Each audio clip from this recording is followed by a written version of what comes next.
All right, so today we're diving headfirst into one of the most puzzling aviation mysteries out there, one that's really captured the world's attention: the disappearance of Malaysia Airlines Flight 370.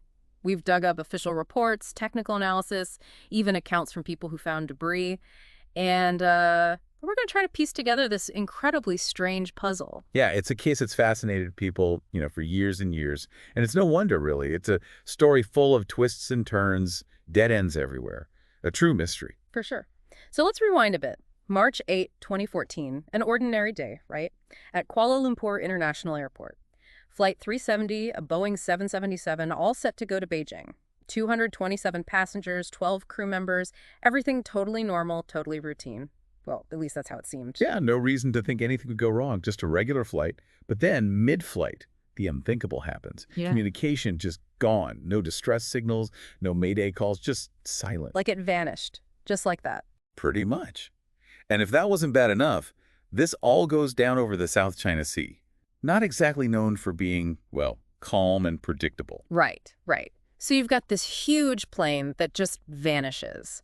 And to make things worse, the initial reports from the Malaysian authorities, well, they were a bit all over the place.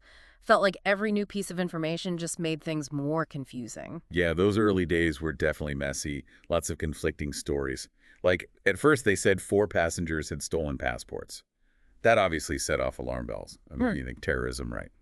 But then it turned out to be 2 passengers, and they were just trying to get asylum, nothing to do with anything suspicious. So much uncertainty right from the beginning, like investigators were, I don't know, clueless. Totally.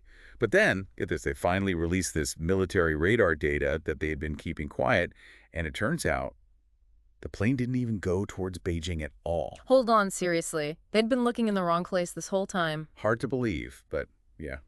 That radar showed Flight 370 making a sharp turn back over the Malay Peninsula. It basically did a 180. So, let me get this straight. We have a missing plane, a plane that's not where it's supposed to be. And to top it all off, it's going in the opposite direction. Talk about a head-scratcher. How do investigators even begin to unravel this? Where do they even start looking for answers? You're telling me. It's like starting a 1,000-piece puzzle and then realizing half the pieces are from a different box. But luckily, there was a breadcrumb, a faint trail for them to follow. I'm listening. Lay it on me. So even though the pilots weren't talking to anyone, at least not that we know of, the plane, well, it was still sending these little automated handshakes to a ground station. Like the plane sending a little ping every hour just to say, hey, still here, just cruising along, everything's cool. You mean even though all voice communication was cut off, there was still this automated system, like a backup way to track the plane's whereabouts? Exactly. And it's these handshakes that become absolutely crucial, really the key to the whole investigation. They were transmitted through a satellite network run by a company called Inmarsat. And how do these handshakes help? I mean, what can they tell us? Okay, so here's the thing. Those signals, they didn't just stop when the plane dropped off radar. They kept going for 6 more hours. 6 more hours, wow. You said it was faint, but that's still a pretty good trail for investigators. It was a game changer for sure. And by analyzing these signals, along with some really complex calculations and, figuring out how much fuel the plane had, investigators came to a truly shocking conclusion. You heard this? Hit me with it. Flight 370, it flew south for hours over the Indian Ocean. Wait, are you serious? Instead of going towards Beijing, it went in the complete opposite direction. The Indian Ocean, of all places. Why? It's hard to fathom, right? We're talking about one of the most desolate, unforgiving stretches of water on the entire planet. I remember the Australian Prime Minister at the time, Tony Abbott. He said the search area was, and I quote, as close to nowhere as it's possible to be. I bet that made the search effort just a tad challenging. That's an understatement, right? That's putting it mildly. I mean, strong winds, rough seas, ocean floor thousands of meters deep. It was like looking for, I don't know, a specific grain of sand on a beach the size of a small country, all while being tossed around by, like, a monsoon. But against all odds, a massive international search team was put together.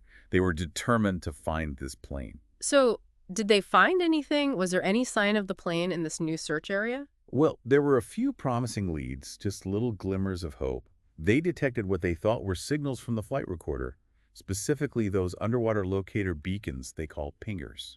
So for a minute there, it seemed like they might actually find the plane, right? It really did. But, and it's a big but, after searching the area where the pings were detected, they found nothing. Zilch. Talk about a letdown. So what happened? Why couldn't they locate the wreckage, even with those signals? It was frustrating, to say the least. It turned out that one of those pinger batteries had probably died. It's a cruel twist to think they might have been close to finding it, but the technology just failed. The ocean, it's powerful, unforgiving. But, I remember reading about some debris that washed ashore years later. Was that confirmed to be from MH370? You're right, the search didn't end there. In 2015, a piece of the wing, specifically a flaperon, it washed up on Reunion Island, thousands of miles from where they thought the plane went down. And yes, after analyzing it, they confirmed it was definitely from MH370. Wow, finally some concrete evidence. What could they tell from this piece of debris? It wasn't just confirmation, that the plane was indeed lost in the Indian Ocean. It gave them clues about what happened in the plane's final moments. The flaperon's condition, combined with these sophisticated drift models, it all became essential in piecing together the last moments of the flight. Okay, you've got me hooked. So what did that flaperon tell them? Spill the tea. Well, it showed that it wasn't a controlled landing, that's for sure. If a pilot's trying to land a plane, they'd usually have the flaps down to help with lift, Yeah. to slow the descent, right? But these flaps were retracted. And that points to, well, a different scenario, a much more tragic one, where the plane basically just crashed into the ocean. Okay, so what we're looking at here is this plane flying for hours on autopilot, maybe with the crew incapacitated somehow, and then boom, into the Indian Ocean. But why? That's what we all want to know, right? It is the million-dollar question, and sadly, there's no easy answer. We're talking about a plane that's still mostly missing. Without the main wreckage, without the flight data recorder, we're stuck with theories, speculation. Okay, so let's talk theories. What are the most likely scenarios investigators have looked into? Well, one that's really taken hold, and it's kind of eerie if you think about it, is the whole ghost flight idea. It's like the plane became this ghost ship, just soaring through the sky. Basically, this theory says that the plane went south because for whatever reason, the crew couldn't control it anymore. Maybe they ran out of oxygen. Hypoxia, right? Yeah, hypoxia. Exactly. That would explain why they weren't communicating and why the flight path, while off course, was still sort of dot continuous. But that's not the only possibility, not by a long shot. There are others. Oh, yeah. Another theory, and this one's really unsettling, is that the pilot, well, that he did it on purpose. You're talking suicide. Yeah, and here's the thing. They found data from the captain's flight simulator at his house, and guess what? The simulated flight path was incredibly similar to what MH370 actually flew. You're kidding. That's quite a coincidence, wouldn't you say? Tell me about it. It's fueled a lot of debate, for Right. sure. Was he just practicing, going over procedures, or was it something darker? It's impossible to know for certain. Man, it's disturbing to think that someone would do that, or that it even crossed their mind. Were there any other avenues investigators explored? Anything else it could be? Oh, yeah, they looked at everything. Mechanical failure, could be that. A hijacking, maybe, although less likely given everything else. Even something called a decompression event, where the plane loses pressure really quickly. That can knock people out cold. Problem is, none of these totally fit with all the evidence. And without that main wreckage, well, it's almost impossible to rule anything out completely. So where does that leave us? Did they ever find the rest of the plane? Unfortunately, no. They searched for years. But most of MH370, including that flight data recorder, it's still out there in the Indian Ocean. The official search might have stopped in 2017, but that doesn't mean people have stopped looking or wondering.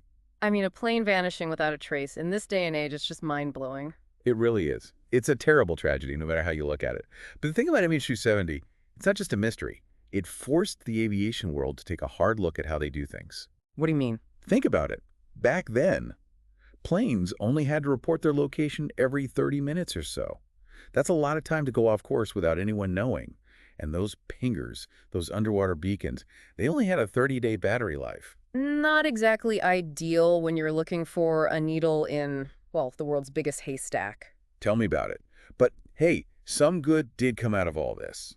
Now, planes have to report their location way more often, those voice recorders, longer recording times. And some newer planes even have these deployable recorders, so if the plane goes down, boom, they eject and float to the surface. At least some good came out of it, but still. It's about learning from tragedies like this, right? Doing everything we can to prevent it from happening again. It's got to be incredibly difficult for the families, the not knowing, just waiting for answers that might never come. It's unimaginable, really. They say the ocean's depths hold countless stories, and well, this is one of them. It reminds us that even with all our technology, some mysteries may just stay unsolved. It's like, what secrets is the ocean keeping? If only those pieces of wreckage could talk, right? What would they tell us about that night? That's a question for the ages, isn't it? One we may never truly have an answer to.